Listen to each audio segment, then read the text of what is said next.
This is Kurt Ballou from Converge, and you're listening to The New Scene.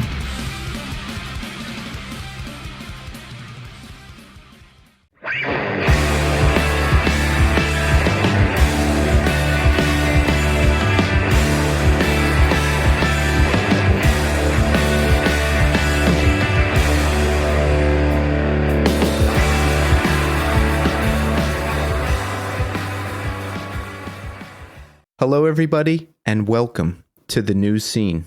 I am your host, Keith, and we're back with another brand new episode. And on the show this week, we have a guest who I've been trying to get on the show for a long time, and we finally got it done. We have Will Putney, and I spoke to Will on the eve of two major records of his being released on the same day. Fit For An Autopsy released The Nothing That Is, and Better Lovers released their debut LP, Highly Irresponsible, both on October 25th. So we discussed those bands, those two records that came out, and Will's other band, who I love, some of the custom gear Will has helped develop, winning a Grammy. Did you know he won a Grammy for his work on Body Count's Carnivore LP? It's a great conversation, and it's coming up shortly. But first, some business. Apple Podcast reviews. We just need 7 more. Only 7 more to get to 300. We've been on the push since July, and we're very close. So if you have an iPhone, you can rate the show on Apple Podcasts. Just open up the podcast app, search The New Scene, scroll down a bit, and hit that 5-star button. You can also write a review, and if you write a review, I'll read it at the end of the show. Follow me on social media at New Scene Pod. Make sure you follow our YouTube channels. We've got a main channel with full shows and a clips channel with 5 to 6 minute clips from select episodes. And we have shirts for sale at Death Wish Inc. And there's a sale running through the end of today, 24% off any New Scene shirt. No code needed. The discount will be applied at checkout. That deal runs through the end of today. And you can always email me at newscenepod@iodinerecords.com. Also, don't forget to support Iodine Recordings. And you heard what I just said. You can get 24% off in the Iodine store through December 2nd. That's today. No code needed. Head to the store, pick up some vinyl, pick up some merch. There's a lot of great things in the store right now. And head to iodinerecordings.com. Sign up for the newsletter. You'll find out about all the vinyl drops first. And you can follow the label on Instagram at Iodine Recordings. Also, say hello to our sponsor for the month of December. I present to you the epic return of 30-something Records. 30-something Records is a German independent record label based in Berlin, Germany, and it was founded by Matthias and Maren Bacher in 2019. They've got reissues and new releases from exciting artists all over the globe, including Far, The Fire Theft, Star Market, Pop Unknown, Orange 9mm, and many more. And here's some updates from the label. 30-something Records has a sale going on right now as well. 15% off selected items, plus 25% off every order. Orders of $50 or more will get a free record on top of that. No code needed. That's for the shop at 30somethingrecords.com. The US shop at steadfastrecords.net is running a sale until December 10th as well, with 50% off most of the 30-something Records catalog. Salil, So What? The new discography from Enemy of the Sun is streaming everywhere right now. They've also got a limited run shirt up that's only available through December 10th, so go pick those up. Noisy, more and you'll really dig this band if you're a fan of more noisy, experimental hardcore. And you'll really dig this band if you're a fan of the more noisy, experimental side of hardcore. Think the first Dillinger EP, think Dead Guy, think Breathe or Resist, and that's all good stuff. Belgian folk artist Philemon just dropped a brand new single called Hold On, so make sure you go check it out. And limited quantities of Super Bloom CDs and cassettes are back in the store. Super Bloom are a post-hardcore alt band out of New York City, and they're great, so go pick something up from them while supplies last. Head to 30somethingrecords.com for more info, and you can follow them on Instagram at 30.something.records. Okay, so check back in with me in segment 3. I'll check in and let you know how I'm doing. I'm sick this week, so my voice might sound a little different, but a lot of good things have happened. I went to the Dillinger Calculating Infinity show in Philly. Thanksgiving was this past weekend. We've got some new reviews to read. We've got some new messages to read. We'll do everything. But right now, we are going to speak to Will Putney. Enjoy. All right. We are here now with Will Putney. Will, welcome to the show. Thanks for having me, man. Pleasure to be here. Yes, Will, it's very exciting to have you here. You know, we were just talking for a second earlier, and tomorrow is going to be the busiest day of your entire life. We've got Highly Irresponsible by Better Lovers coming out. We've got The Nothing That Is by Fit For An Autopsy coming out. Now, you said you didn't plan for these two records to come out on the same day. No, it's just the way it shook out.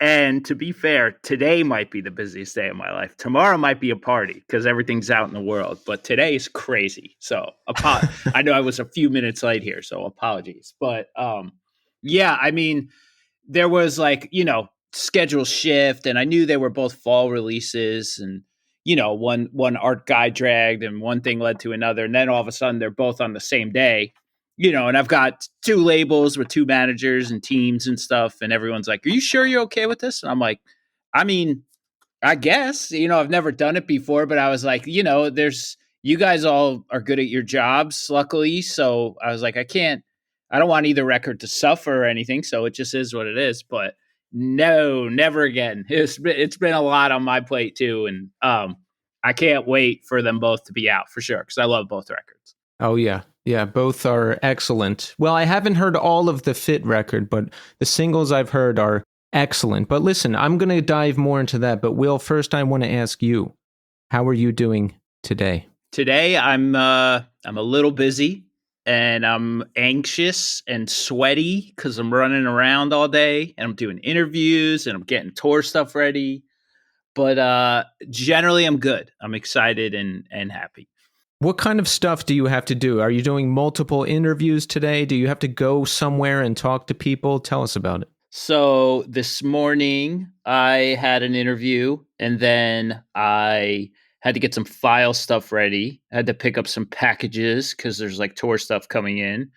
Finishing building a rig for the Better Lovers tour. I had to print some mixes because I also have that job that I'm tying up to make sure I have everything done before I leave for tour. We had to make some art assets, share a bunch of stuff online because a bunch of new Premiere stuff's going out live. I had to check in on merch for the Fit tour because there's some reorder stuff. And then now I'm sitting down with you. So we're cruising through it. It's okay. Nice. I have found when I'm in a cycle like that, working on a bunch of stuff, it's very stressful, but I also like it. I like it because it's something I'm passionate about, and I know eventually I'm going to hit a point where I can just veg out for a week and do nothing. Do you feel that way too? Yeah, other than I don't get that bonus week of veg out usually, but here's the thing. I am very fortunate to be able to do music for a living. Specifically music I want to do for a living. It's a very 1 in a billion opportunity, So I've said this before, but I really truly don't take that for granted. And the fact that this is hard or takes a long time to do, it doesn't really matter to me, So it's if I'm in a constant state of work, per se, but it's not work. It's the thing I want to do, So I wouldn't call all of this fun all the time, but it's a means to the fun. And I do enjoy on some level kind of the whole creative process, whether that's from writing a song to getting a record out in the world. From A to B, I still like being involved in all of it. And I still get excited about all the little steps, So it's something that I know is just a necessary evil sometimes when I'm overloaded. But I always remember that, I'm just fortunate that I actually get to do this stuff. So I appreciate I appreciate it, and I just learned to suck it up and stay busy. You said you were building a rig for the Better Lovers tour. How do you decide what you're going to put together? Obviously, you have a lot of expertise, but how do you make the decision? I mean, it's, we have a new record, which has a lot more dynamic stuff as far as what the guitars do, what sounds are, production stuff, like where, from what we were using to what we're going to go out with this fall, I was like, okay, I want to pull off the things. When you see Better Lovers Alive, it's going to feel like the record feels, and I want to make sure I capture all that energy and dynamics and stuff with the rigs that we're using too. So it's like, we had some trial and error here. I spent the last day or two kind of putting together some stuff, picking gear, amps, pedals, whatever it is. And then, just getting it all assembled. So, and at the same time, we're like scaling up production on this tour. We're bringing more amps and more lights and more toys and gimmicks and things that make the show fun. So it's like a lot of figuring out how this is going to all work in tandem. It's harder than it sounds, I guess, when you're just like, yeah, we'll just do this. It's like, oh, okay, well, we got to make it now, so it's been, I'm just working through all that fun stuff at the moment, but, I made the record. So luckily I kind of know where to start when it comes to putting these kind of live rigs and things together. Cause it's like, oh yeah, we use that, pedal to get that sound. So throw that in the board and we can pull that off with this thing. It's like I kind of already skipped a step of trial and error because we figured it out earlier. So now I can just carry that to the live show. Nice. Where do you stand on gear? Are you using full guitar heads, full cabs, full pedal boards? Do you mess around with the Helix board or anything? Where are you at with all this? So I have, I don't have any. I guess, a lot of bands have moved to the digital stuff, which is cool. I mean, even Fit is on a rig like that now, and I do think it sounds great. But for me personally, playing and looking for the sounds that I want, I'm still an amp guy. I think everyone in Better Lovers is too. And I think it'll always be like that. So we're just like, I know it's like, it makes it more complicated, but we're just bringing more gear now, like more amps and more things. So we can pull off all the stuff that the little digital boxes can do in a much more compact package. But to me, it still feels better. I think it sounds better. Like I'm enjoying standing in front of my amp and hearing it back and knowing like, yeah, this is it, So yeah, we're all still very much amp guys. And I have a feeling we will be, Yeah, I'm not switching. I live in Brooklyn, New York, and it's hard to transport stuff here, but I don't care. I'll rent an Uber XL. I'll break my back carrying 2 guitar cabinets around. I'll use a guitar head that's half as heavy as I am. I have the full pedal board. I'm not switching. Yeah, I don't think, I got a pickup truck last year so that I can carry gear around when we do like one-offs or little weekend things and stuff like that. Because I didn't, I'm literally scaling up vehicles to carry gear. So it's, I'm committed to it also. It is what it is. You grew up in Sayreville, New Jersey? Yes, I did. And have you always been interested in music?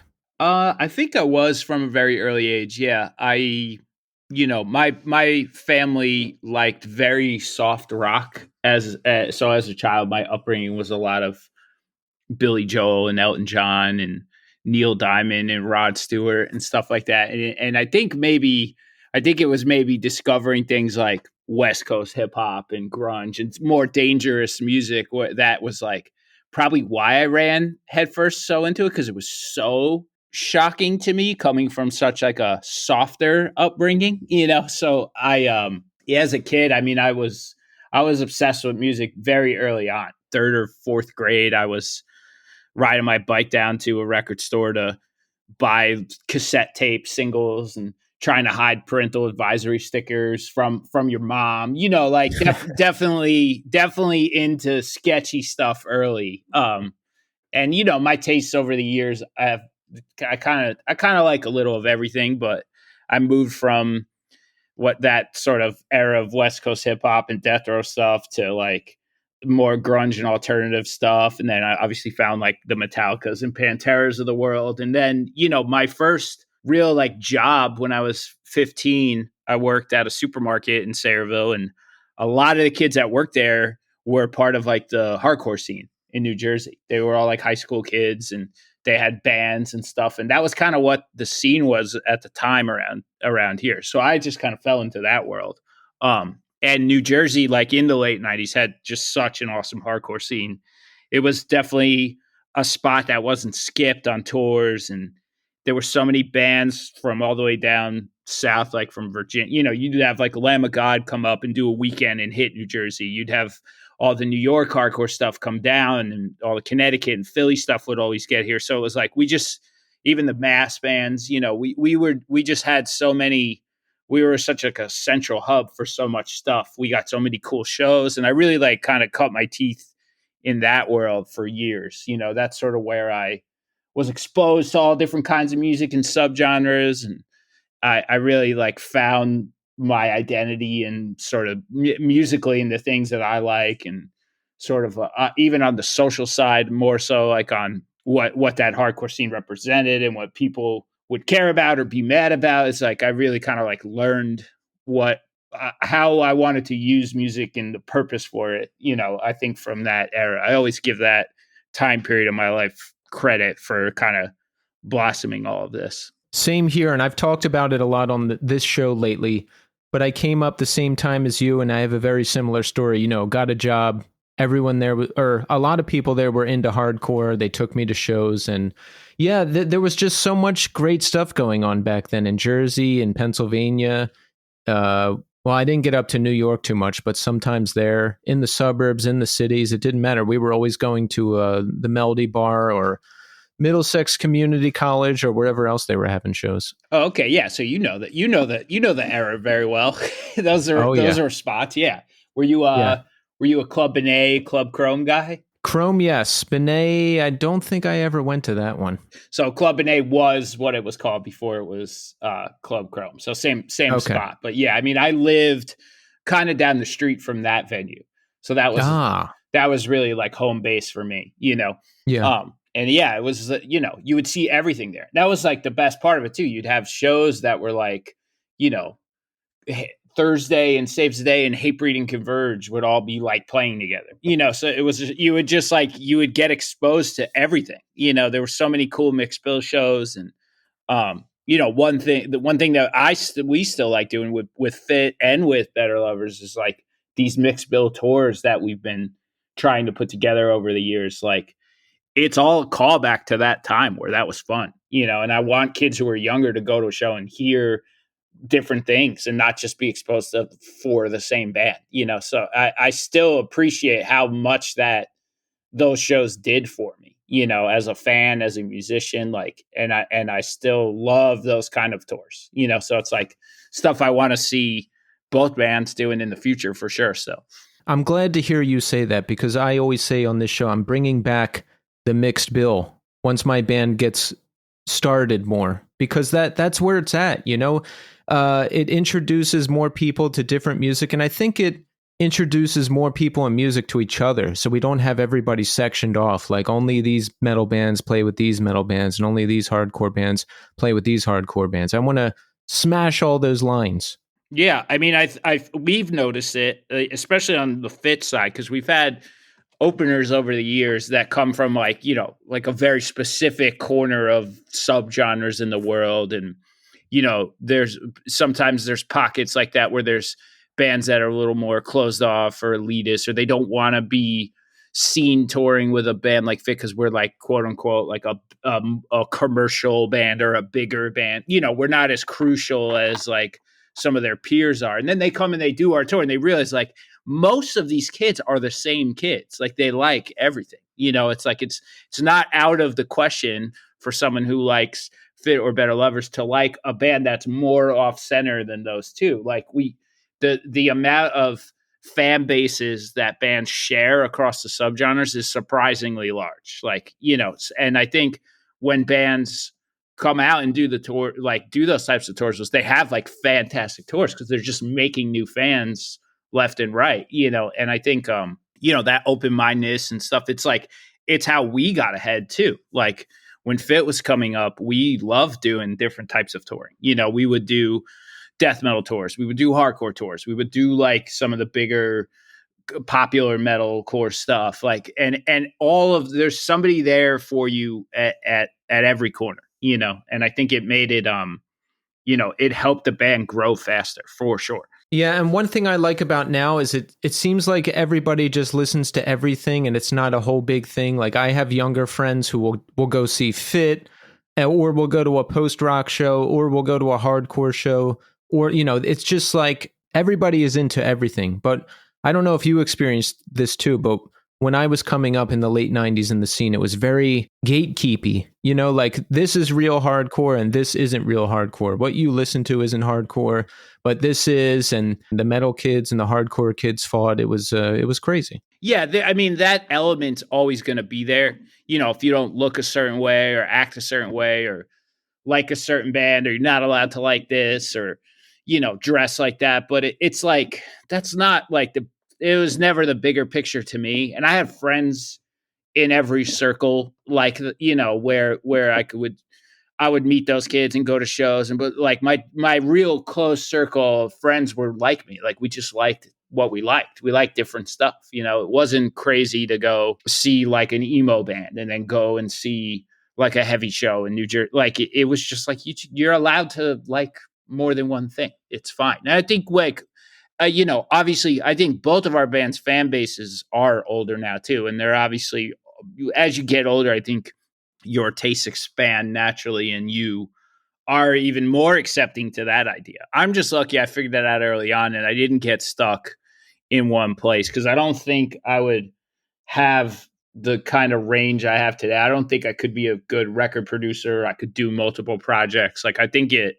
was really important in kind of keeping my mind open to things. It is. I always respect people who had that mindset young, because I got caught up in, you know, oh, I only like the most popular bands in the scene or the accepted bands, or if something was a little different, I wouldn't like it. I was in that whole mindset for a little while, you know. Yeah, I think it's just a natural, you know, you're around who you're around and you get influenced by your peers, but, you know, you just have to be comfortable in your own skin, and then it kind of works itself out. Exactly. So your parents wanted you to be a doctor originally, I read. Is that true?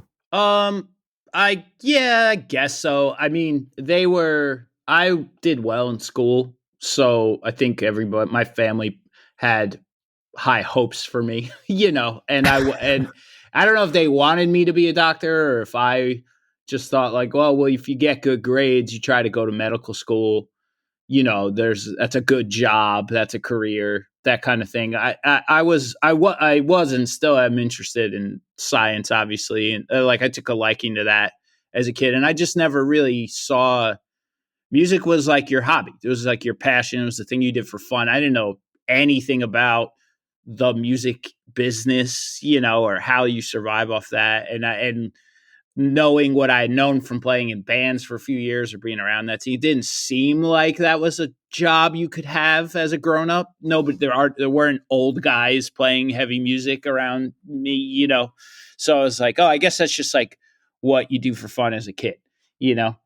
So yeah, I was going to school for like biomedical engineering and trying to work towards that career path, but it just never, all the pieces just didn't connect for me there. Like I wound up starting to take music classes, and then I wound up working in doing an internship with the Syndicate, which like kind of managed some bands that I liked at the time, and had a cool roster of stuff and doing street team stuff. And then I wound up getting a job at a studio, you know, as an intern also. And that's kind of where I realized that was like the first look behind the curtain, sort of, where I was like, as I got to know Machine, who's the record producer who gave me my first job, I sort of from him learned like, oh, wow, this actually, you can do this for a living. You just have to be really good at it, you know, and that's where I kind of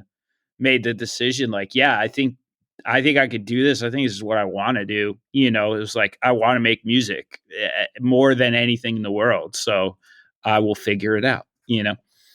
How old were you when you started doing all that, taking music classes? And then working at the machine shop? I mean, I would have been like 22, 23, somewhere in there probably. So I was still in school. I hadn't graduated college yet. It was like towards the end of college, like the last year or two I was there, where that opportunity popped up. And yeah, I wound up sliding out of college. I had enough like credits, I think, to get a music degree, but I wound up bailing on my engineering degree with like a few classes left because I just got a job offer.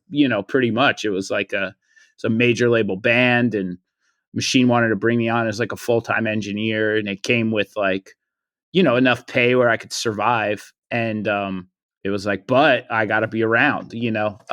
So I had to like kind of make that call towards the end there. Were you playing guitar at that point? Had you been in bands? Yeah, I had I was in a band since I was like 14 or 15, but I was always in like, I was in just like local bands in New Jersey, played in some hardcore bands and some metal bands, played in like a sort of like a shoegazy kind of band too, but I had never taken any of them seriously in the sense, like they were always just like you hanging out with your buddies and playing some shows and having fun. They weren't like, nobody in any of the bands was like trying to do it for a living. You know what I mean? It was all just like for fun and hang out and stuff like that. But it was pretty light. I didn't really have a project that I had considered that I was like taking seriously at that point. Yeah.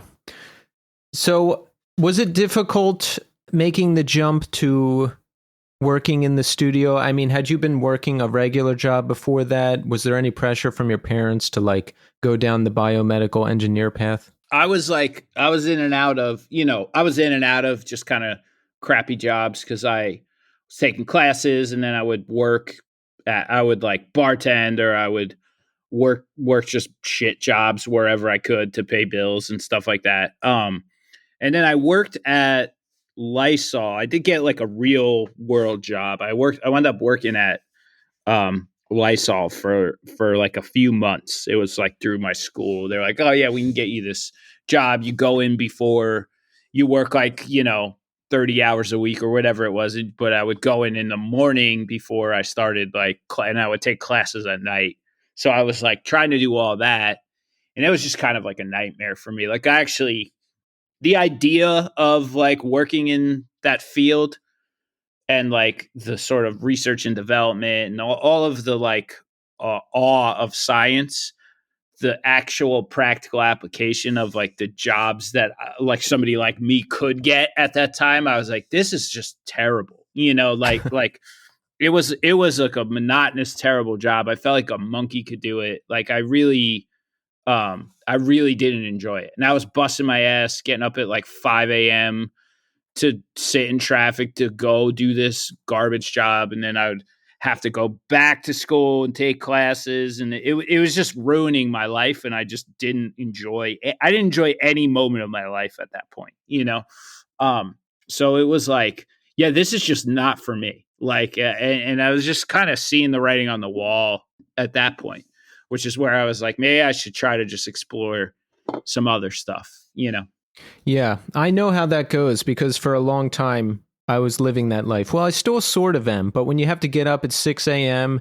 and get to work and be in some office all day and then come home and you get home at 5 or 6 or 7 o'clock, you don't have any energy to do anything else. It's the worst. Yeah, I mean, I'd get up at any time and go to work and work as long as I physically could if I liked what I was doing. That was the thing. I was just because I could work 20 hours a day if I'm making a record sometimes and barely and just not care. It's just I just like it was pulling teeth just to get out of bed to do it because it was like, man, I just really don't like this. So I was like, it just wasn't what I wanted my life to be.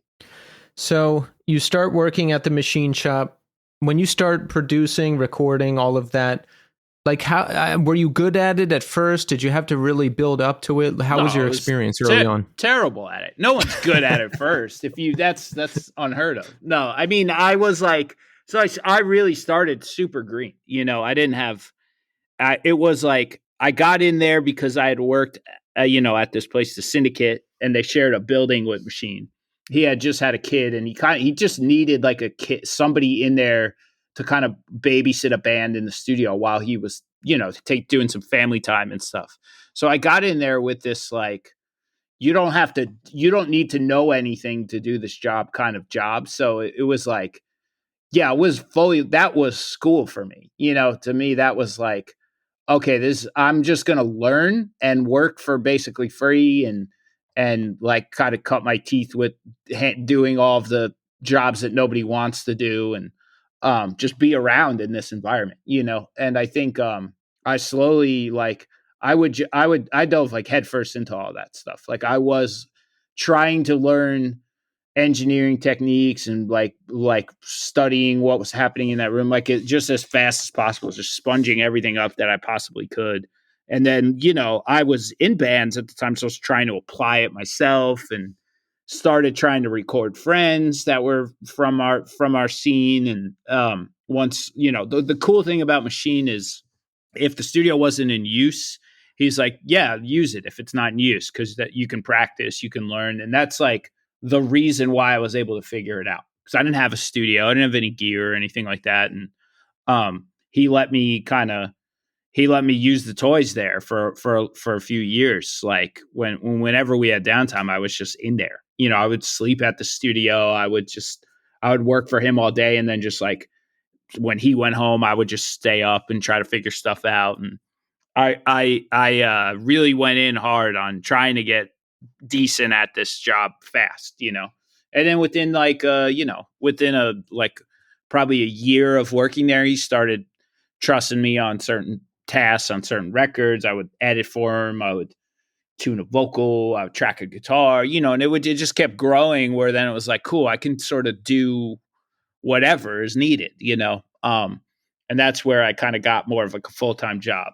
And at that point too, I started to like make my own records and start to like grow that area of my life. So, there was a while there where I was like his guy, and I was trying to do myself on the side in tandem. And eventually it just turned into like, hey, I'm actually just going to make my own records here, So we shared a studio space for a few years doing that. And then like it expanded, where it was like, hey, I actually might just need my own studio. Like, I have a lot of stuff going on now, so it all just kind of built organically off of walking into a studio one day and knowing nothing. Was there a particular moment during this phase where, something happened and you're like, hey, I can really do this? I think there's like always a series of little jumps, where you sort of crack the code on something, or you put a record out and that works to one extent, and then it goes again. And I don't know if I could point to any one singular moment, I mean, there was definitely a record where right before I was set to do the record, it was one of my first like label records. Their guitarist wound up like leaving the band for whatever reason. And instead of just like canceling the record, I sort of had volunteered to like help write what needed to be written to finish the record. And that was one of the first times I wound up like writing a record in the studio with a band, and that was like very early in my career. I wasn't fully there as a songwriter yet, in my opinion, where I shouldn't have been as confident as I was. It was also sort of maybe out of desperation, where it was like, I can't just have a record be canceled. I got to figure this out, so I did it, and it went really well, and I think that was like one of the earlier tells where it was like, all right, whatever's thrown at me, maybe I can figure it out, or like, this is about as crazy as it gets. So like, maybe it's doable, Yeah. What happened with that record? Did it end up doing well? Did they get a new guitar player? Yeah, I mean, I think it was pretty cool. It was this band called The Banner from New Jersey.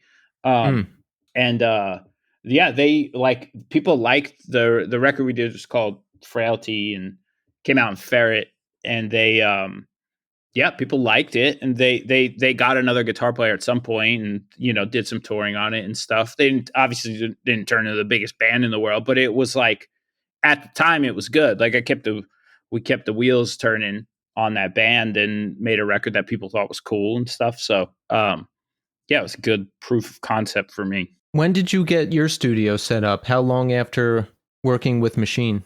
I had like a small room in his studio for a while, and then we wound up moving to a bigger location in Belleville. That was like might have been after being there for like 4 or 5 years, maybe. We moved to maybe like 4 years we were there, and then we moved to Belleville. And we worked together in Belleville for a few years, and then Machine moved out, and I took over like the whole spot. And then we were in Belleville for like maybe 12 or 13 years. That was sort of my main spot for a long time. Where are you now? Now I'm in Kinnelon, New Jersey.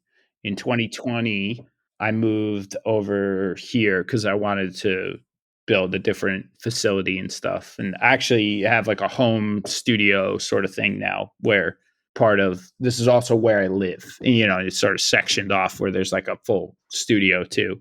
But I was like looking forward to. That Belleville was like a place that we sort of walked into, and it wasn't really designed to be ideal for a studio. We just made it work, and I had always envisioned it a little differently. So it was like, there was always a goal to like just get my own spot. Yeah. Do you build it from the ground up, like putting in all the correct insulation and soundproofing and all that stuff? Yeah. I mean, I don't think I'd ever like just buy a studio like that, so it was like the place that we have now is like, it was an office space. Like, I guess the old owners had like a business here, and we just converted everything that we needed into studio space. But yeah, we spent some time putting in, doing all the walls and treatment and everything. Is it just you there? Any partner, girlfriend, anything like that? So it's me, and my wife lives here, and our dog.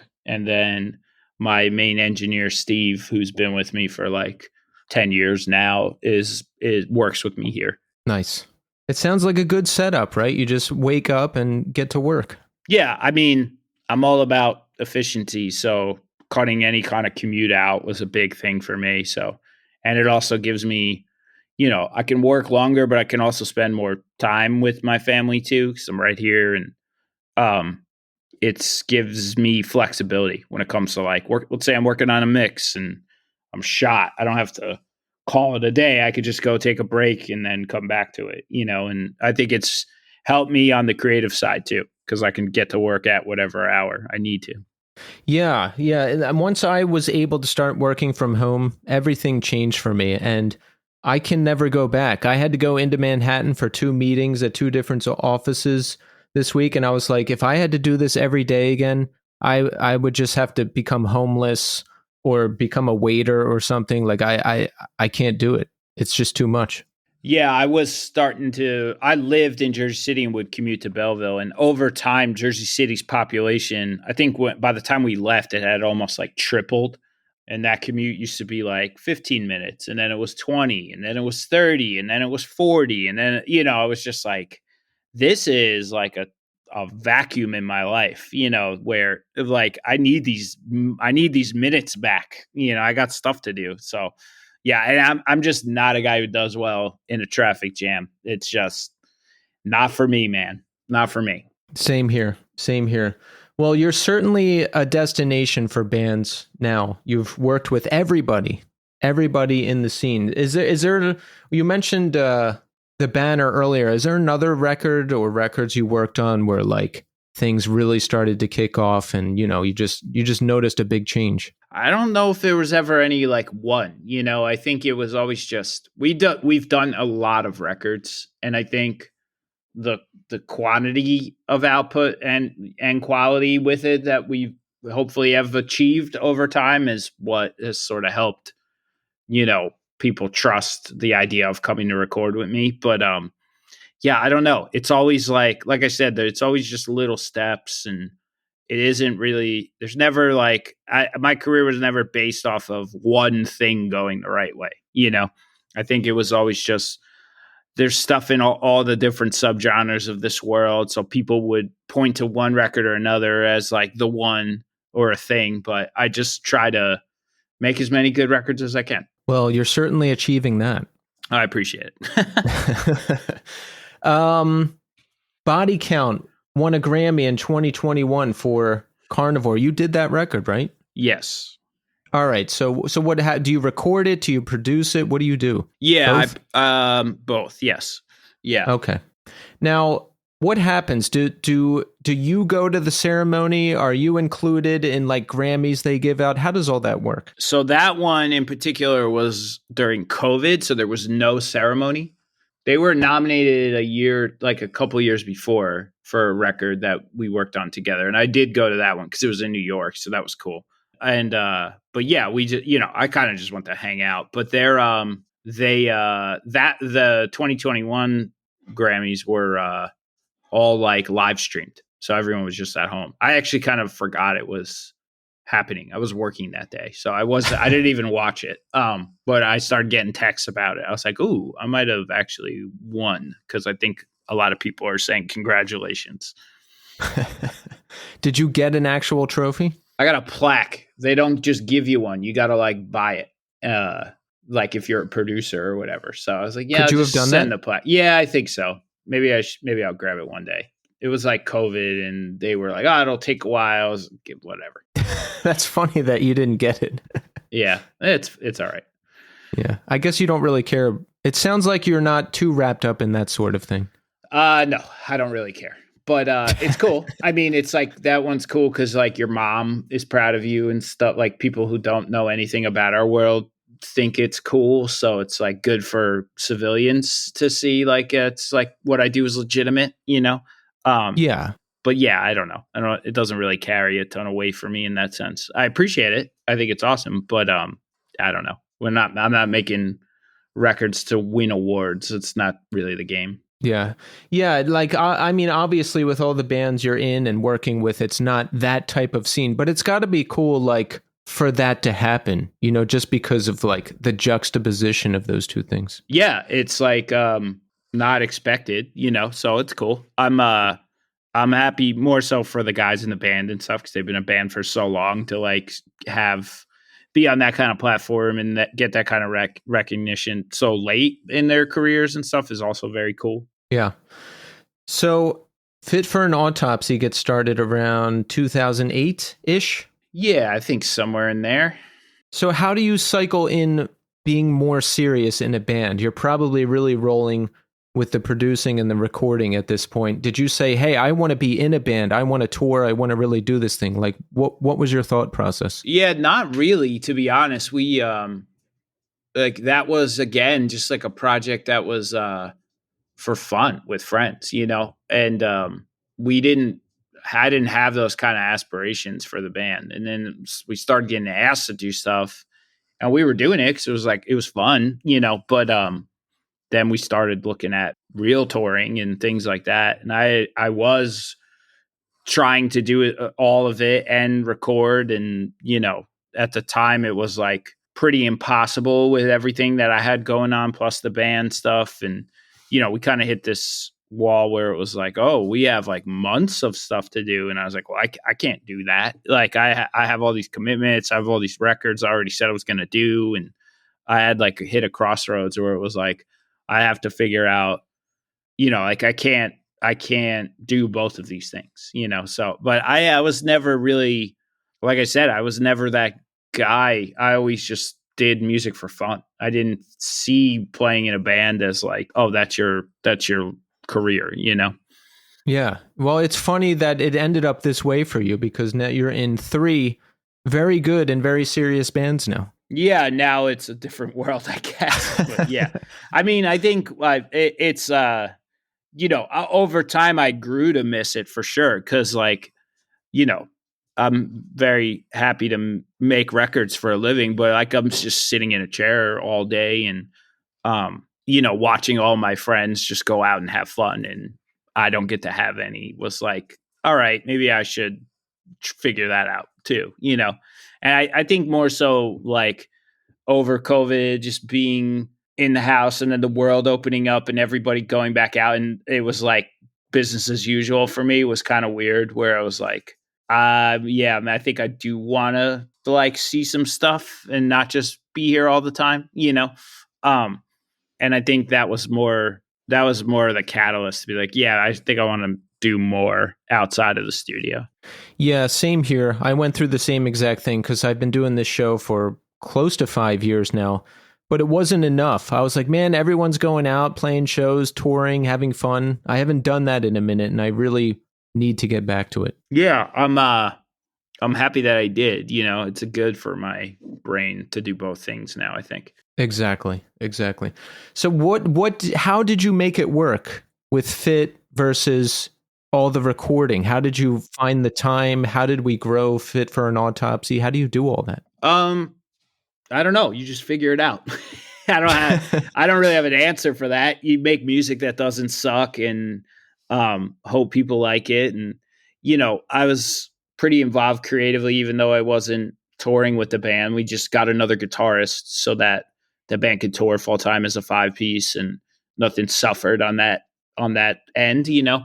But yeah, I really just, we were never a band that like got popular fast. We just slow grew it over time by just being consistent and stuff. And I think that us not trying to take a leap in any weird direction or trying to like go for success in any kind of way, we just made like honest music and stayed at it for a long time. I think that gets you ahead in that world eventually, you know? And I didn't know how to do any of these things. It's just stuff that we figured out as we went.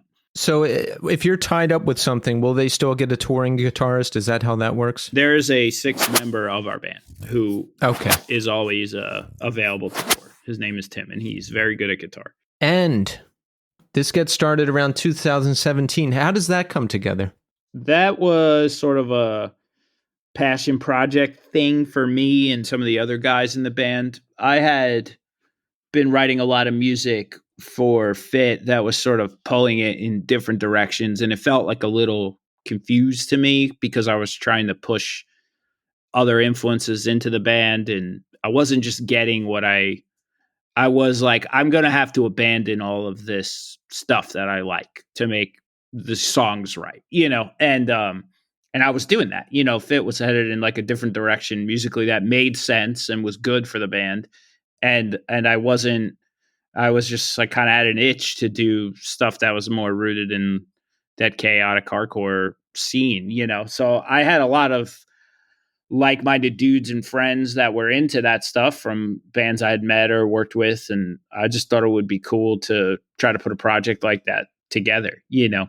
So that was really the kind of birth of it, was me wanting to do that. And then meeting Greg, who was in Misery Signals at the time, and realizing like we have super similar tastes in music and like the same stuff. And he also wasn't touring and didn't have a band or anything at the time. It made me excited to try to like collaborate with different people, you know? So that was sort of the birth of that. Yeah, I've had Greg on the show, and I remember Turmoil being mentioned as an influence at one point. Are you into them? Yeah, I think we bonded initially over our love for that band. That was like on day 2, you know, because Misery Signals came to my studio for like a week to do like some pre-production on a record that Greg was making. And I didn't know him at all. So we just started talking about music and stuff. And that was like one of the first connections we had, where we were like, God, I think I may have worn a Turmoil shirt or something. And we got heavy into that. And, you know, that started a chain of convos of us being like, well, we like the exact same stuff, you know? And I think like, you know, by the time I had wrapped with that, it was a great experience. My best takeaway was like, that dude, Greg, I gotta write music with him one day, you know? Because we just clicked on that level. It was cool. Yeah. The process of is like, it's like this weird gem, like nothing sounds quite like it. And it sounds timeless even until today. It's just, I love that record. I still go back to it. Yeah, it's an awesome record. That's like a top 10 hardcore record for me. Yeah. It's amazing. Like, I guess you figure at one point, like all the riffs could be written or all the breakdowns could be written and there's nothing left. But you get certain people together, and even though it might sound similar to something else, there's just something about it that's special. Like you get these guys together, you get this sound together, and it's just exciting all over again. That's why, I don't know, that's why music is so interesting. Yeah, totally. I mean, everything is probably coming from something else or was borrowed from something else, so there's always that, but you just put your spin on things. Necessary Death, best modern breakdown. Your thoughts, Will? I think it's maybe the best modern breakdown. Well, I appreciate that. I definitely like it. It's fun to play. It always seems to do the trick, but I don't know. That's just a reflection of stuff that I like. There it is. Yeah, that's what's so cool about this music is like, anyone can write a fairly simple breakdown, but there's just something about that one at that end of that song that really gets my blood pumping. Good. I'm glad. That's what it was designed for. So Better Lovers, Highly Irresponsible will be out by the time everybody hears this. So we want them to pick it up. We want them to listen to it. How and when do you come into the fold, Will? We know that I think 3 of the members of Every Time I Die were working on music. Do they contact you? Like, how does this thing get rolling? Yeah, I mean, after that breakup, I obviously stay in touch with everybody and knew they were working on music again and stuff. So we had always had plans to just like keep working on music together. Just didn't know what form it would take, And we got together to sort of start recording. Originally Andy was still in the fold from the band. So it was like, they're just going to find a new singer. Cool. And then, right shortly before recording, kind of his wrestling career started getting insane and sort of realized like he wasn't really going to have time to start another band like that was going to be this full on. So we just made the record, the 4 of us, the original EP. And then it was just kind of like a bit of a waiting game and figuring out what it would do. And I'm still like helping those guys and involved and stuff. And yeah, just kind of all fell into place like that. Once like Greg came into the picture, everyone got super excited, obviously. And then it was like, well, this is, I'm staring at a pretty cool band here that needs a guitarist. Maybe I'll consider doing this, so we just talked about it. It was like pretty kind of just happened, I definitely wasn't planning on another project like this, but I think obviously I'm glad I did it because it's fantastic. Did you feel pressure at all? Because you are already in 2 pretty active bands and you have your recording and producing career on top of that. I think it was getting close to capacity when I first decided I would do this, but I was like, I've spent the past year sort of restructuring what I'm going to be doing musically and what I care about and how to balance all of the different projects and stuff. And now I'm in a pretty good spot with it all where I'm like, yeah, I could do all this. I wouldn't say it's easy, but it's definitely doable, and I'm just learning I'm learning that I just have to focus on the stuff that I care about. And that's my time, that's the hours of the day for me. And if I do that, I can just get everything done. Yeah. How does Greg get involved? Does somebody know him and just ask him if he's interested? Jordan crossed paths with him at a show. He went to see Jerry Cantrell. Greg was on tour with Jerry. And he just kind of mentioned that they were doing the band and said, I'll send you some stuff if you want to check it out, see if you're interested, Yeah, they had known each other. I mean, they hadn't seen each other in forever, but they used to tour together. So they were familiar with each other in that sense. But yeah, it was just more of like a Hail Mary from Jordan because Greg's great, Yeah. Highly Irresponsible is out now. I've heard it. It's excellent. This really sounds like an exciting, energy-filled, awesome band. Not just like, because sometimes when a bunch of guys that we know get together and put out a record, it can sound like a bunch of guys we know got together and just put out a record. But this just sounds like a fully fledged, awesome band. High energy. I love the new record. The live shows from all the clips I've seen have just been awesome.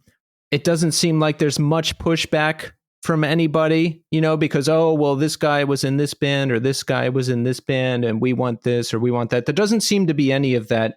Everyone just seems to be very happy and excited about everything. How is it from your perspective, Will? It's great. I mean, we obviously like I feel like I have a different perspective on this than the other four of them because they came from past projects and stuff these are like the X guys starting a new thing and I'm just like joining a band, you know. But so I can't really, I'm not the most suited one in the band to answer that question, but I mean it's pretty documented. Obviously they had like some rough breakups and that stuff's so public and it gets ugly and sides get split. When you come back, it's hard to like just remove all of that sort of negative energy and drama. But like our band's fucking sick. Like our guy, like we get along so well. We have so much fun. We love the music. The shows have been awesome. Like the feedback is really good. Like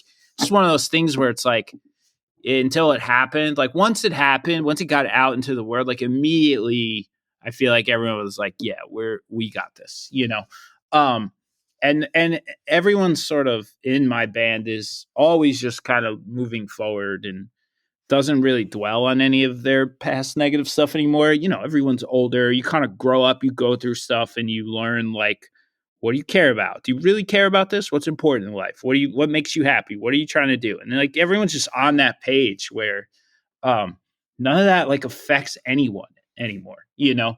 I like there's just too many people and too many opinions in the world. Like there's no way everyone's going to think you're awesome or is going to like your son. Like you just accept it. Like you just do the things you like to do. And luckily, like enough people like it that we get to do it. We get to go all over the world and play festivals and do these sick headlining shows and sell a bunch of records and pay bills. And it's just like, that is awesome. Like, so like you never make everyone happy, but you make yourself happy, and it's like, we're there now, and we've been there for a minute. And then when it just comes from a place like that, it's just better. Everything about it is better. The music is better. The process is better. The experience is better. Like, so that's just like, that's where all my dudes live now, in all my projects, really. Like I'm never going to do a band where there's another agenda, but to do the shit you like and you care about and have fun. Like it's the only way forward now. Was it difficult for you coming into Better Lovers at all? Because, the Every Time I Die thing, that was a highly publicized breakup. And then the Dillinger breakup, that eventually became kind of highly publicized. And you kind of know everybody because you've worked with everybody. And like you said, you're joining this band. Is it weird or difficult for you at all? I don't think it was difficult. I think, I was pretty comfortable adjusting. I think it would have been difficult if I wasn't already like playing some shows and doing stuff with End, to just go from like 0 to 10 like that would have been pretty gnarly. Even just from like a physical standpoint, because it's a pretty tough show to pull off, but yeah, I mean, I just prepared like however I needed to prepare. Like, all right, I got to get in Jordan's head and learn and play guitar like this freak. And then I'm like looking at these dudes. I was like, all right, I have this. This is the kind of energy that I need to have a show. So I got to like take care of myself a little bit. And, I was like, I just knew like what I just kind of checked off the things that I felt like I had to be done. I got to fucking sound good. I got to make sure I got the right gear stuff, make sure like whatever I'm supposed to be bringing to this band creatively, musically, like I just have to kind of have my shit together on it, so I did, and I think, knowing those, I've known other outside of Greg, who just recently become close, but I was really close with those guys. So I feel like we were just on a page anyways. Like, I think I know what they're looking for, Yeah. Yeah, you seem highly adaptable because you're in these different bands. None of them sound the same, and you bring something special to all of them. I'd like to think that if I'm going to do a project at this point, that it's because I have a purpose, or I think there's something I can bring to it, So like that's where otherwise it's pointless for me to be involved in it, Like I'm not going to be a guy that just does a record or joins a band because it's for money or popular anymore. It's just not a thing I'm interested in doing. Right. How does the creative process work in Better Lovers? Do we get together to hammer out songs? Are we working remotely? Both? It's a little of everything, sure. Like I write independently, Jordan writes independently. We get together in between stuff, work on stuff together, work on stuff on tour. Um, this record we just parked up at my spot for a couple weeks before we started recording and just wrote like crazy. But yeah, I mean it's easy. It's easy in a sense where like me and him we could write a song every day forever. like we just work well together, and we both feed off each other's ideas really well. There's just several songs on this record where somebody wrote a bunch of cool stuff and hit a wall, and then the other dude just jumped in and finished. And it was like, thank God you're here, because I would, on both sides, it's like, man, I wouldn't have started a song like that, or I wouldn't have finished like that, and it's like, but it's cool. And it's like, I think we make each other better in that sense too. Yeah, I'm thinking about being in the studio and writing songs leading up to a recording, and it's somewhat anxiety inducing. But with all of you guys together, I mean, you've been doing this so long, like you got to be really locked in. Like you're saying, you just must be able to get it done. Yeah, I mean, we have so much fun doing it. There's like no anxiety when it comes to making records. None at all now with Better Lovers. Yeah. There's like nothing else we have to prove. We're just gonna do what we want. So it makes it super fun. Yeah, we really do have a good time.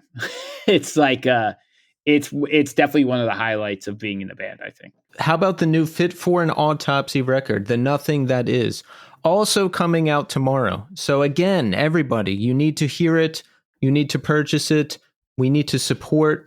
Will, tell us about the record. How does it work with that band? Similar? Or are we in a room jamming together? I feel like that process is a little different because a lot of I sort of steer the ship creatively with those records. So a lot of that is just like a brainchild thing that I chip away at and put together. This record, a lot of it got done really fast this time, which was cool. Coming off the last record, obviously there was like COVID and stuff. I had written a ton. I had spent so much time because I had it, just like tinkering and like playing with extra songs and stuff. So I kind of went into this one with a different approach. Like, I don't want to get lost in all of that. It's not the style. Like I know what I want to do with that band. It's in my head. It's very defined. It has a message. I know what I want to say. I really can just like think about it for a bit and then sit down and get to work on it. And that was like, for sure, this one came together quicker than probably any other Fit project because I was just like very, very dialed into it this time. What's the theme for The Nothing That Is, and how did it come to you? Well, the last one was called like, Oh, What the Future Holds. And a lot of that record was sort of looking ahead and pondering a little bit of where things are headed in sort of a negative light. And, I wanted something that was focused a little more present day this time. And it's basically like fast forward a few years and we're here. And that's where I started writing a song, loosely based off of that and landed on The Nothing That Is. And I was like, yeah, that's it. That's just like explaining the thing that is existing right now, and how everything's turning to this. And it was just a phrase that I thought was cool and summed up a lot of the global themes in the other tracks on the record. Will you write about personal stuff or does it tend to be bigger, more global stuff? How do you decide? I mean, I think with most of the Fit records, I think I always like to hit it from two ways, like obviously there's social and political issues and things that we cover and talk about because I think it's important too. And it's the stuff that actually pisses me off. And Fit is more used as a vessel to release that anger into the world so you don't read about me in the newspapers and stuff. But it can get one dimensional. So I do like to hit it from the other side where it's like, well, okay, these are the things I'm mad about, and this is what's going on. And there's all these songs that are sort of on the offense. And then there's the like reflective side of that, where it's like, well, what does that do to a person? And I think there's like a lot of lyrical content that comes from the other side. Like, well, what has all this turned me or somebody else into? What are the stages of grief and that comes with that sort of territory too? So like you do get it from multiple angles, I think. And I think it just adds a better dynamic to a record too, because it can support different songs in different ways. So yeah, I mean, I've written about personal stuff before.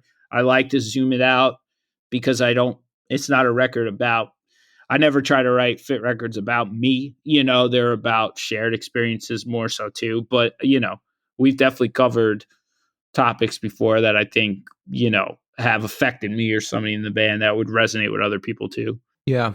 So how does it work? Will you team up with the vocalist on the concept and say, here's some ideas I'm thinking about, and then the vocalist writes around that? How does that process come together? I mean, I'm pretty heavy-handed on the lyric writing too for Fit. So it's more so like I'll present a whole idea and then we kind of go from there as like the jump off point. Yeah. Does that ever prove any difficulties? Is it ever like, well, no, I don't want to sing about that?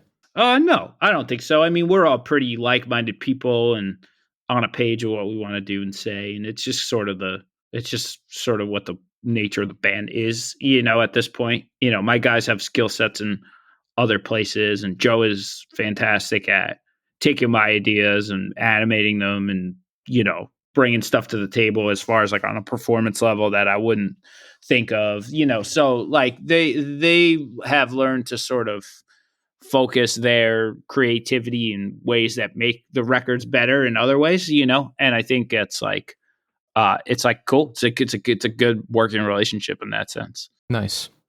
So you just released a signature guitar, the Cyclops with Dunnable, right? I did, yes. Now, I'm curious about this. When people release customized gear like that, how do you decide how it's going to sound? Who do you work with? What do you work on? I can't even comprehend like how I would develop the sound for me. I mean, I think it's probably always different. I'm sure there are some companies that are like, we made this guitar, let's find a guy who will put his name on it, help sell it. With me, with Dunnable, that just happened kind of naturally because I wound up picking up one of their guitars and I really liked it. And then I started working with the company and just started playing this one particular one all the time. And I was like, yeah, if we were going to do it, let's base it off this guitar that I already like. And let's just add these other things that I've already added to this guitar or that I'm going to use every day.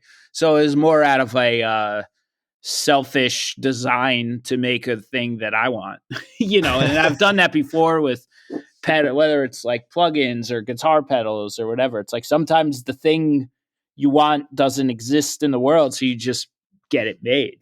I worked with last year I released a pedal that was like sort of like an end signature pedal, and I had Kurt Ballou work on it with me because I was like, hey, I use this pedal and it does this thing that's kind of signature to our sound, but it's limited. Like if we could bust it open and tweak it and add this extra feature to, like, this would be good for me to have. And then we could make them also if you want. But even if I had one of them, I was like, yeah, this would have been awesome, So it's like, yeah, sometimes I think it just comes from like trial and error and working with a lot of different gear and stuff that you just sort of learn. You like what you like, and you find like maybe you find a lane for something that doesn't exist that you want. And that's kind of where, if you ever see me releasing stuff, it's out of a need for it. Like it's a necessity to solve a problem and get a piece of gear that I want, not just something for you to buy. It's actually, these are the things that I will be using, So that's where the design always starts, which I think is cool. Cause if it's a signature item, that's what it's supposed to be. It's supposed to be a thing that I've created selfishly for myself, So yeah, that's like with Dunnable. I mean, they were down. I had him put a guitar pedal in a guitar. I was like, yeah, this is crazy, but I want this button. I want to be able to use this thing on my guitar. And here's why. And I had this whole pitch, and he's just like, I thought they were going to just be like, hell no, we're not doing that. And he's just like, actually, that's awesome. We can figure it out. It's like, okay, great. So.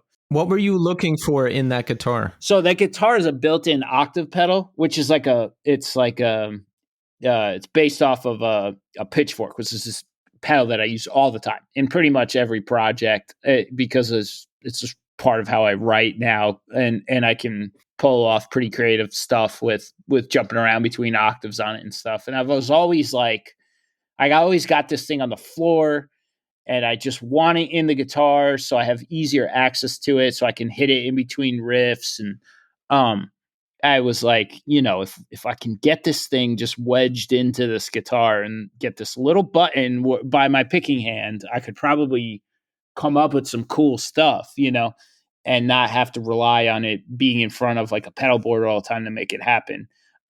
So yeah, I mean, that was sort of my big pitch about it, and they were down to do it, Nice. What does that octave pedal do? So it'll add a low or high octave or both octaves to the signal. And then you can sort of blend in how much of that you want. And if you want it to stay on, or if you want it to toggle momentarily with the press of a button on and off, it can kind of do that for other effects. It could also change the tuning of the guitar. If you just like set it at 100%, you can switch tunings in between songs, even part to part, by engaging it, it'll tune up or down the instrument. So it's just like a useful way to interpret different pitches and different octaves in a song. Nice. How skilled are you with all this stuff? Can you like fix guitars or customize them or mess around with pedals or any of that? Very basic, probably. I mean, I did have some electrical engineering background, so I kind of know some of the basics of it, but I don't have the application of it. Like, I don't work on these kind of things from a day-to-day basis, so I would suck at it if I busted out. Like if I tried to get into designing, like actually building a pedal from schematics, it would just be a nightmare, because I'm an amateur.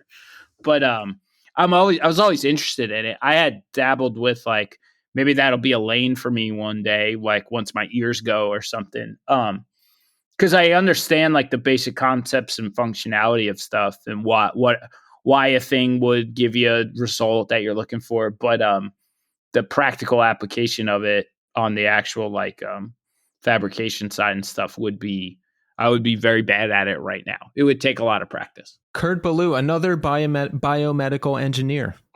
I think, is he biomedical? He might be chemical, if I recall. One of those. Yeah. But it's funny. Yeah, we have some similarities in that sense. But yeah, I love Kurt. I look at Kurt as a huge influence on a lot of stuff I've done. Yeah. A living legend. He's been on the show too. So when he talked about, that was something I was really curious about, because he makes his own gear now and makes pedals. And I'm just like, how? Like, how do you even start? It's all foreign to me, but fascinating. I mean, he's built for it, man. He's got the brain for that kind of stuff for sure, Yeah. And I think he's just really interested in it too, And I'm interested in it as like a tourist, where I'm like, I actually just want the toy so I can play with it in the studio. He wants to make the toy, so he has that like fire for that kind of stuff. And it's why he's so good at it too, Yeah.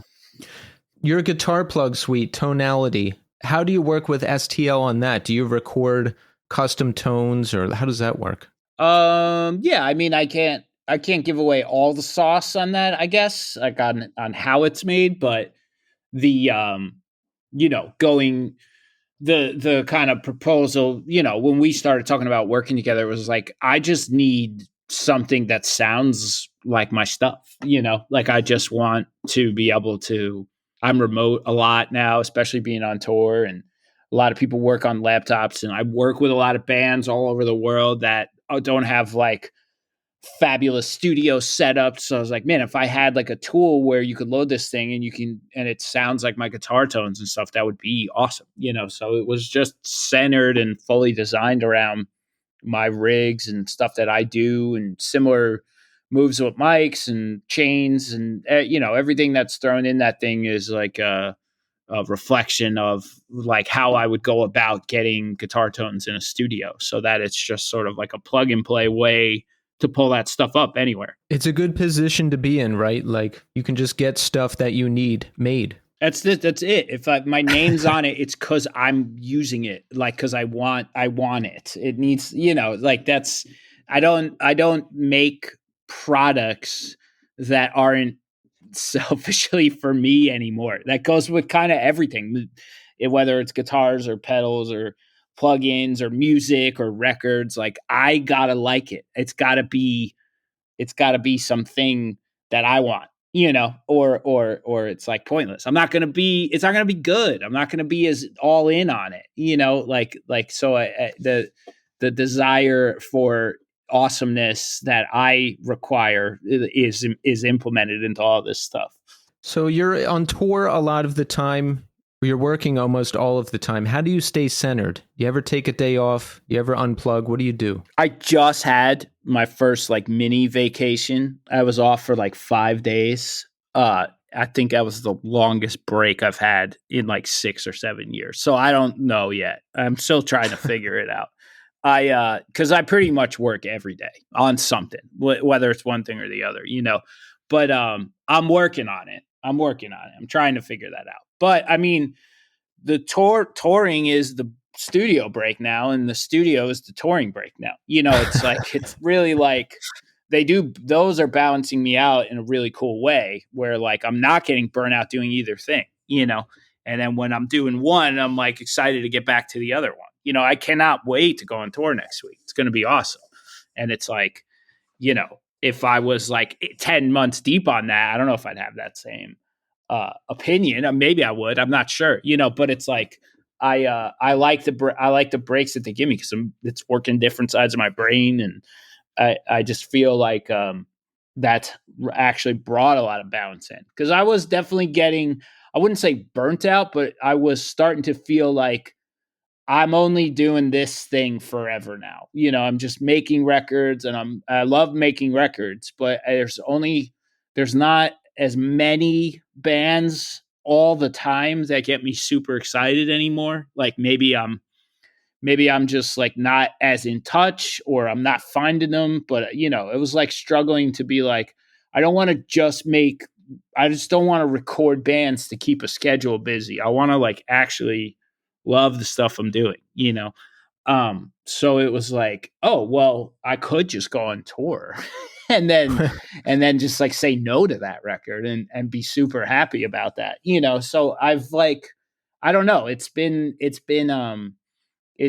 still in like the honeymoon stages of this band and I'm still trying to figure out how much I should have on my plate. And I don't really know where Better Lovers is in a year or 2 years or 5 years, So like, I haven't quite landed on the, like, I don't think I'll have an answer. I think it'll just be an ever evolving thing, when it comes to like this awe of balance in my life. Yeah, I find that working on multiple things keeps me energized. I focus on the band, that quiets down. I focus more on this. This winds down a little. I focus more on the band because there was plenty of years where all I did was work at my office job and kind of watch TV, and I never had any energy or did anything. But now I'm working from like 8 a.m. till 10 p.m. every day, and I love it. Yeah, I mean, if it's not work, if you love what you do, it's pretty obvious. Where did you go on vacation? Or did you go somewhere for vacation? We played a fest in Sacramento, California, and then I drove out to Joshua Tree and did some hiking in the desert and chilled out there for a few days. Nice. Yeah, it was cool. So let's go down the list. Now we need to remind people, Better Lovers, Highly Irresponsible. Out now. We want everyone to listen to it. We want everyone to buy it. We want everyone to go see you, right? Yeah. October 25th, which is today. I don't know when this airs, so if we're in the future, it's out. But yes. November 1st, tour starts. We'll be out for about 6 weeks, and then in January, we'll be in the UK, and then there's plenty more coming next year. Fit for an Autopsy, The Nothing That Is, also out now. What other plans? Any tours, anything else? Yes, lots of plans. So US tour right now, up until November, and then they're overseas in Europe for their European headliner, which will take us right up to Christmas, and then starting to announce some festival stuff for June of next year. The boys will be back in Europe, and there's way more coming that I can't talk about yet. But we'll be back to America next year and some places we didn't get to on this tour, and then we'll be back overseas in Australia too, and more TBA. There's plenty cooking there. Kind of crazy that both of those records ended up coming out on the same day and not planned, right? There's got to be some cosmic something to that. I don't know. Well, there's this new band I like called Cosmic Joke. That we'll just call it that. How about End? You put out The Sin of Human Frailty last year, which was one of my favorite records of that year. What do we got coming up? Anything? Yeah, we're just doing some scattered shows, playing a show this weekend, actually, crazy enough. And then we'll be doing the pre-show for the Better Lovers holiday show in December. We'll be doing Milwaukee Metal Fest next spring. And yeah, guys are all in talks about trying to do some new music next year. So I think you'll see End popping up in little pockets next year also. Awesome. Well, Will, I've been listening to you for a long time now. I love everything you're doing. So please keep doing it. And I just want to say thank you so much for coming on the show. Thanks, man. Appreciate the chat. It was awesome.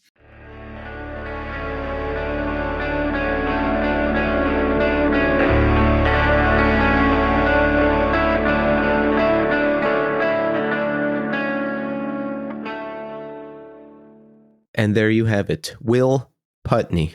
Excellent conversation. Will just seems like a solid, reliable, down-to-earth, and massively talented person. I mean, look at everything he's done.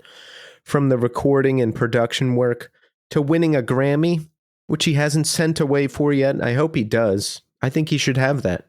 And all of his bands, which I've enjoyed over the years and this past year, with these big 2 releases that just came out. So make sure you check out The Nothing That Is by Fit For An Autopsy. That's out now on Nuclear Blast Records. And Fit is on tour right now overseas through December. And Better Lovers, Highly Irresponsible, is also out now. That's on Sharp Tone Records. Their tour continues through December 8th, and they've got dates in the UK with Frontierer in January. Frontierer is a good band. Check them out too. I was listening to their record Orange Mathematics a lot in 2017, but really great to hear Will's story. That's how you do it. That's how you get it done. He took the time to learn his craft and become the best at it. He said that was not enough. And then he got back into performing music himself, and his bands are really doing excellent things. End, I would say End is my favorite band of his. I've really enjoyed them ever since I heard them for the first time in 2020. And I still maintain that the breakdown at the end of Necessary Death is the best modern breakdown. Which one is better? I can't think of a better one. So great stuff. Thank you so much, Will, for coming on the show. So let's check in. How are we doing? I am not doing great. I'm sick. It's not the worst sick I've ever had. It's just like a congestion thing. So I might sound a bit congested, but couldn't really sing at band practice yesterday. Haven't really been feeling good. Haven't really been feeling good in general. Things have been difficult on almost every front lately, from work to family to personal to health, everything. And when you feel like you're getting hit on every front like that, it can feel a bit overwhelming. And, you know, I suffer a bit from depression myself. So there's a bit of that going on. And it's hard to talk about because I just like to pretend that everything is okay all the time. And I don't really like to talk about how I feel. But some of that going on. Maybe it's the change in season. Maybe it's the fact that it's getting darker earlier. I don't know. But things are not easy right now. And trying to make a place for yourself in this business of music is not easy. Sometimes it's hard to get done the things you need to get done, and a lot of times people won't talk to you unless they want something from you. And even then, there's still no guarantees. You know, it's a business of favors, it's a business of relationships, and it can be difficult. But I have relegated myself to not sitting around and sulking. I'm taking stock of what's important and what I have. I'm in a band that I like. I have my bandmates who can help me out with things. We have a record coming out. I'm happy about that. And things will happen as they're supposed to happen if I continue putting in the work, which I will, because this is what I want to do. So I got up today and I said, no, I'm not going to be miserable all day. I'm not going to think about problems that I don't have solutions to and be stressed out all day. So I got up, I worked out, I ran 2 miles, I was outside, and then I took a nap, and here I am finishing the show, recording it to bring to you. And there's a bunch of stuff I've got to do later today as well. And by the way, starting next week, video is coming to the new scene. We will have full video episodes on our YouTube channel. The intros will have video. The interviews will have video. And this part of the show will have video as well with some extra bonus content. More details next week. Next week is the pilot video episode, and I will provide more details at that time. So if you haven't subscribed to our YouTube channel, do it, and you'll be able to see what's going on. See, that's exciting. There's plenty to be excited about. So that's going on. I had off this past week for Thanksgiving, and I've been doing a lot of sitting around, which I felt bad about at first. But if I'm sitting around a lot, there's been at least 3 days where I just sat in bed most of the day and relaxed. Some because I'm sick, some because that's just what I needed to do. I was stressed about it and I was like, oh no, I'm wasting time. But listen, if I'm laying in bed all day, it means I need to. So I'm just taking this opportunity to do that and rest because there's going to be a lot of work coming up. And I was in Philadelphia for the Dillinger Escape Plan Calculating Infinity 25th anniversary show, which was awesome. I had originally planned to go down to Philadelphia and make a whole day out of it, be down there in the afternoon, hang out with friends, get to the show early, all that stuff. But I ended up not getting to the show until right before Dillinger Escape Plan played. I was sick then too. This sick thing has been going on for like 2 weeks. Like one day I'll feel good, the next day I won't. Some time will go by and I'll feel good, then I'll feel bad again. So that day was kind of the beginning of it. I thought I was going to miss the show again. I missed the Dillinger Escape Plan show here back in July because I was sick. I was like, if I'm sick and I miss this again, I'm going to be pissed. I saw the show and it was awesome. That era of Dillinger Escape Plan is my favorite because that's the era I discovered them, and they were my favorite band for years after the first time I saw them, and Calculating Infinity was just a really important record to me. I didn't keep track of them so much after the Mike Patton EP. Now, I had seen them after that. I had listened to most of the records. There are songs I really like.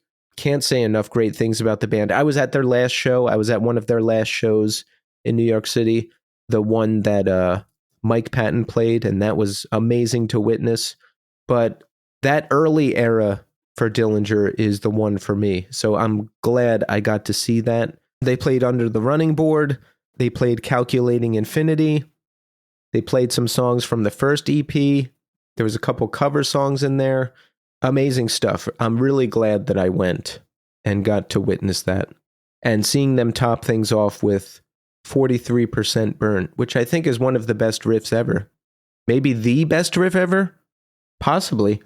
I don't know, but awesome stuff. So that's everything that's going on with me. So let's move into the new scene, Community Hour. I've got a new Spotify comment here from our friend Simon Downbeat Vinyl, and this was about the episode with Rachel Rubino from Open City. Simon says, what a fun conversation between Keith and Rachel Rubino. I really enjoyed hearing about her experiences, and the episode was nicely topped off in the artist spotlight with a very enthusiastic Mikey Kent. Thank you, Simon. Thank you for your continued support. It means a lot. And yes, that's Mikey Kent from Private Hell. So make sure you check them out if you have not. Really awesome, heavy hardcore band. And I've got a couple new Apple Podcast reviews here. Let's read those. I've got one from Monthagers, who says, fun show, 5 stars. Keith does great interviews with interesting people, but I also enjoy his personal, introspective stuff about his own life. It's cool to hear about other middle-aged dudes living their best lives. One of the best pods out there. Thank you, Monthagers. And I'm glad you appreciate hearing from me as well. You know, I like to check in with everybody at this part of the show, talk about what's going on with me, because it helps me, and I know it helps other people too. Sometimes people even write to me and let me know what's going on with them, and I like that as well. And we've got another one from Charlie at the Disco. Grateful, 5 stars. Thank you for putting this podcast out. I didn't know I needed it until now. Guests are great, and the content shows up for itself. Thank you, Charlie. By the way, we are at 293 Apple Podcast reviews.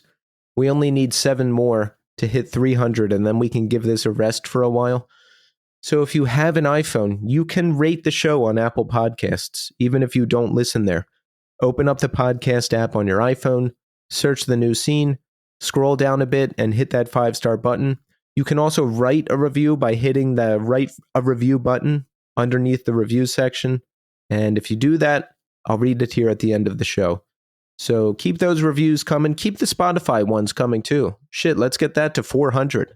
We're getting close. We're at like 351 now. So thanks everybody who's doing that. It is much appreciated. And that is everything I have for this week. So I'm going to push through and make myself feel better and stay focused on having a positive attitude, because that's the only thing I can do right now. I am in control of my life. Not all of it, but enough of it. And I can turn things around if I want to. So we are going to end the show with a song that my dear old friend and co-host Tommy turned me on to. The band is Mesker, and the song is called Not Myself. It's a new single. It just came out this year. I heard it. I love it. This song is awesome. I will add it to the New Scene 2024 Spotify playlist. You can find it there, but check out the rest of the band's stuff, and I'll see you next week in video.